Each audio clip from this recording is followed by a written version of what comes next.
Meu nome é Flávio Queiroz, É muito difícil falar o que eu sou. Eu trabalho contando história, acho que eu prefiro resumir assim. Porque a gente que mexe com isso, dependendo de onde a gente trabalha, a gente tem um nome, né? Às vezes você é redator, às vezes você é roteirista, às vezes você é editor de texto.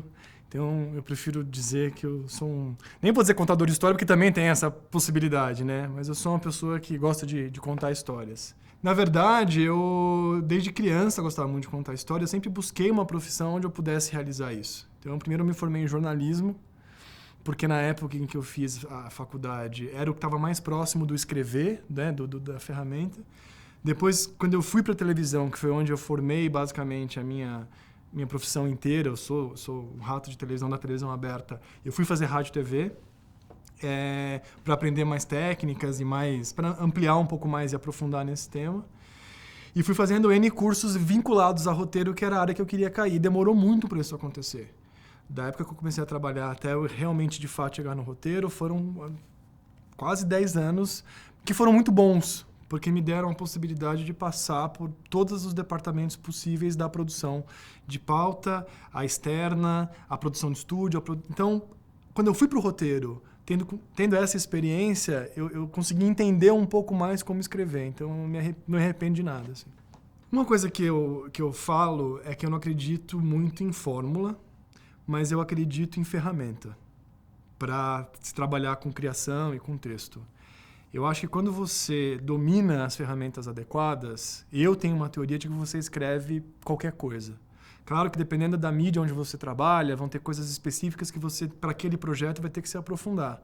Mas a base do escrever, do comunicar, você pode apurar de milhões de maneiras e adquirir isso. Tem gente que brinca e fala que nós somos garotos de programa, né? Que a gente trabalha para um programa e vira esse garoto de programa porque trabalha para aquele cliente, para aquele projeto.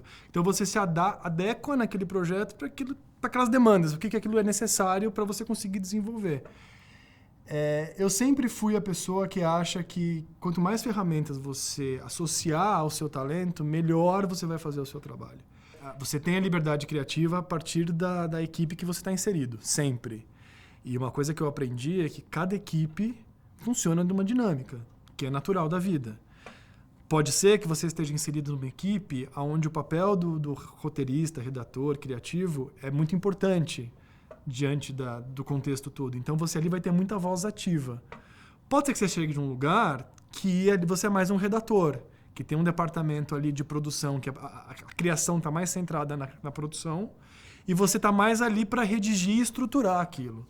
É muito mais você chegar e sentir qual que é de fato a contribuição que você pode dar para se encaixar. É muito difícil. Eu mesmo já encontrei essa dificuldade.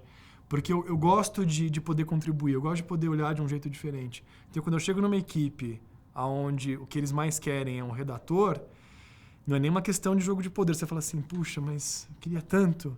E aí você tem que lidar até com o seu próprio ego para falar, não, aqui a sua função é outra e tão importante quanto. Porque se você não redigir um bom conteúdo, quem precisa dele vai ficar em falta. Criar em casa, criar por hobby, é fácil. Você cria, está inspirado, vai lá.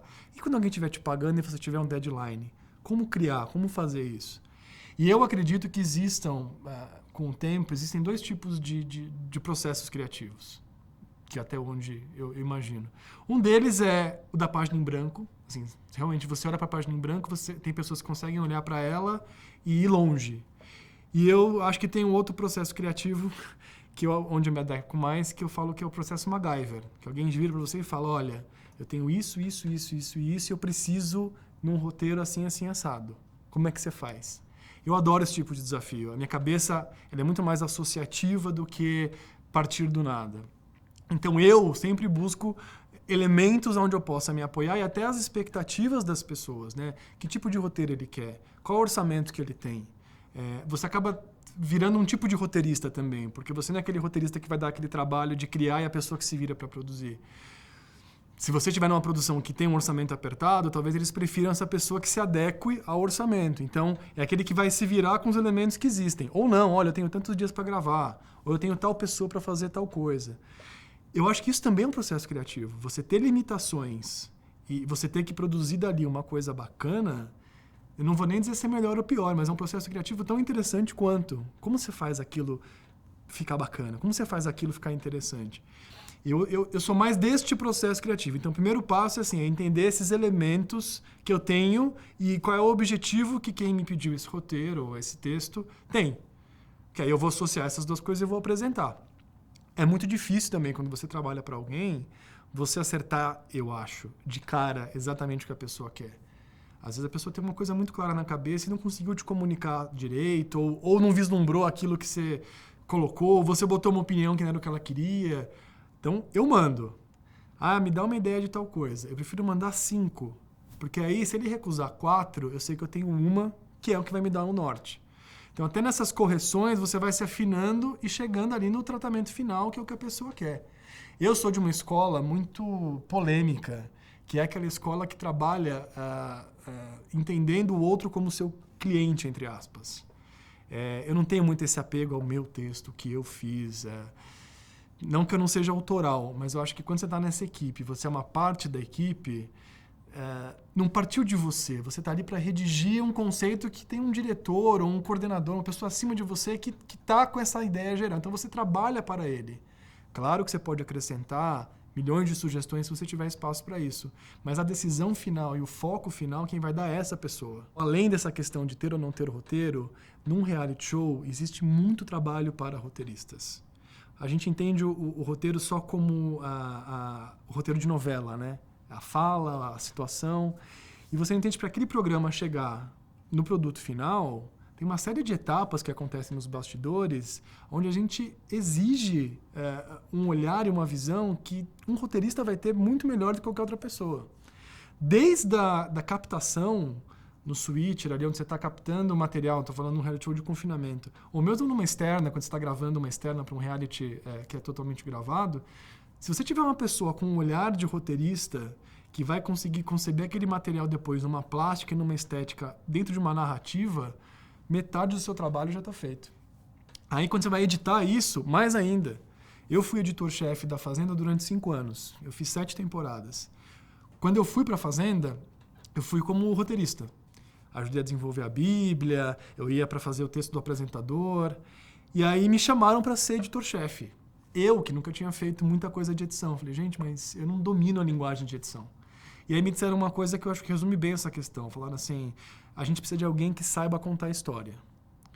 A parte técnica, você vai ter uma equipe que vai fazer para você. Você pede, alguém vai fazer. Mas uma cabeça que pense esse programa como uma história, né, como um programa de entretenimento mesmo, que é o reality, isso você tem. Então, você pode fazer. Outra questão que vem do reality show é essa coisa da manipulação. Porque as histórias são milhares e as pessoas gostam de falar que não sei quem vai lá e dirige, está no contrato que o fulano tem que fazer isso ou aquilo. É muito delicado a gente falar de uma situação que a gente não conhece de fato, né? Fofocar é fácil. Eu não sei te dizer de todos os reality shows que existem, se isso acontece ou não. Pode ser que aconteça, pode ser que não aconteça. No reality show em que eu trabalhava, você não tem esse trato, você não tem essa condição, porque é um programa que é auditado, é um programa que vale uma baita grana, é um programa que você tem que tomar um cuidado com a credibilidade dele, porque se o público não acreditar mais nele, vai parar de assistir, você não vai ter anunciante e acabou. Aí vão dizer assim, não, mas tem gente que acha que realmente é tudo armado. Claro que tem. Você nunca vai agradar 100% das pessoas fazendo um projeto como esse.